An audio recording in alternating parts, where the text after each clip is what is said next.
Ladies and gentlemen, welcome back to the Battlefront Bazaar with your boy, Turkish Delight. Today's video may come off a little pessimistic, which is a bit weird for this channel. I'm not trying to crush anybody's hopes and dreams, but rather provide a realistic point of view, using examples from the past to show that not everything that gets advertised for Battlefront 2 makes its way into the game. This video is obviously inspired by what was released just yesterday, the community transmission detailing the next update, which is called the Elite Core Update, as well as the official artwork for it.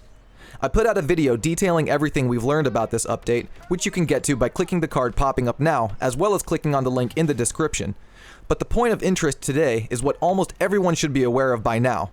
In the bottom right corner of the artwork, you can see what is clearly and obviously a Droideka in its standing position making its way up the path on Kashyyyk. Naturally, this is cause for a lot of excitement, since we've been wanting Droidekas in Battlefront 2 for months now, and this very well may be a legitimate tease of what's to come in the upcoming Clone Wars DLCs. However, in this video, I want to take a step back and explain why we shouldn't get our hopes up too high, or even assume that we are actually getting Droidekas in the game. Just as a disclaimer, I'm not saying we're never getting Droidekas or other reinforcements. I'm just saying that we shouldn't assume we are just because it appeared in a piece of promotional material. As they say, a picture is worth 1,000 words, and I want to bring some early concept art of Battlefront 2 to your attention just as a point of comparison. Now right away, I want to make the distinction between official art and concept art. An example of official art would be the Elite Core artwork with the Droideka in it, and concept art is art that details ideas of what could be implemented in the future. Concept art doesn't always show what will be in the final product, as it's conceptual, but rather ideas of what could be. But a lot of the time it does show the final product. This artwork here is early concept art of potential combat styles in Battlefront 2 before they had decided on how everything would work. Notice the stabs and other game mechanics like swinging on the ropes that did not make it in the final version of Battlefront 2. Also check out this art here, where we can see a separatist dwarf spider droid that never made another appearance in Battlefront 2. I think you guys can see where I'm going with this. This library set here is supposedly on Naboo, though to me it looks almost like the Jedi Temple library on Coruscant, but again, this is a piece of conceptual artwork showing something that simply is not in the game. Perhaps the most damning example of all, though, is the beardless Han Solo skin that made an appearance in the official This Is Battlefront 2 trailer, which starred John Boyega, who plays Finn in the movies. That was an official trailer for the game, not a concept piece.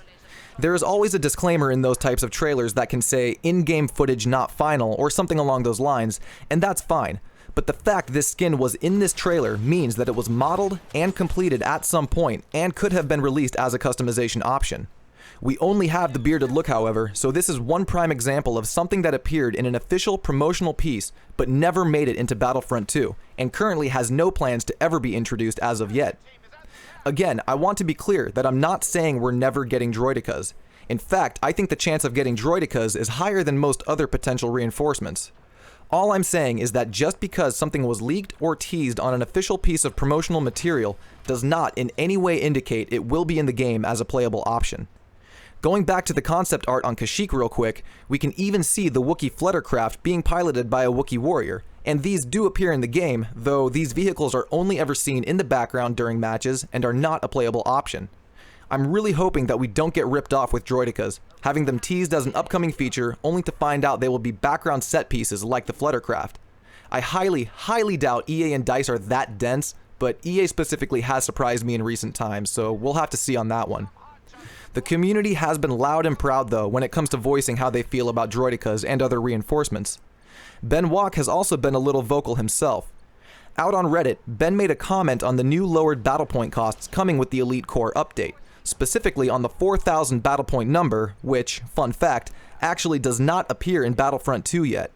He said specifically that cost is for Wookiee warriors and, wait for it, Rebel pilots. That's a pretty big AT-AT in this room, and we just can't ignore that.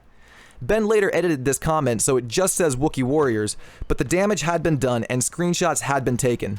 He later tried to justify it, saying it was a typo and bringing up some back-end numbers and some other such nonsense that nobody in the community was buying.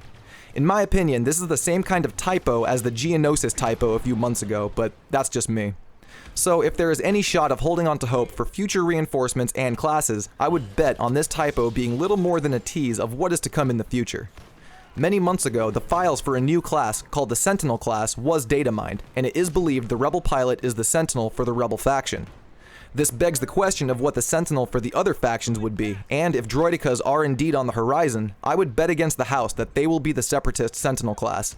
This could pave the way for ARC troopers for the Republic, Shadow or Shock troopers for the Empire and First Order, and Resistance pilots for the Resistance. But at this point in time, this is all unfortunately just speculation. Ben had later confirmed out on Reddit that there are currently no plans to introduce a Sentinel class, and at face value that may be disappointing, but let's not forget that there were also no plans to introduce Anakin and Dooku into the game until that announcement at EA Play, so I'm skeptical about what Ben had to say here. But with that, I think that'll do it for this video. It was a shorter discussion piece, but with the new Droideka tease, I felt it was necessary to say something about this. It's easy to get excited about stuff, even when there is no official confirmation on it, and I definitely don't want to rain on anybody's parade, because this last community transmission was honestly pretty damn good in comparison to some others that we've gotten. I'm rooting for Droidekas, and for the Sentinel class. I really want to see both in the game, and hopefully the tease is legit and was intended to give us something to look forward to. Let me know your thoughts in the comments. What do you think about the Droideka tease, and about Ben teasing Rebel pilots? I'm hoping it's all true, and hoping that the Sentinel class is on its way in time for a Clone Wars DLC release. Only time will tell, but staying realistically optimistic never hurt anybody. I appreciate you all stopping by the bazaar. This has been Turkish Delight, and I'll see you all out on the battlefront. Peace. Tequilas, margaritas, got me chilling with the divas and all of the spicy senoritas. They be dancing on the table, also graceful, delight angels. Got them spun like ballerinas. If woman not from Venus, take me to the zenith. I'm a phoenix with the Turkish.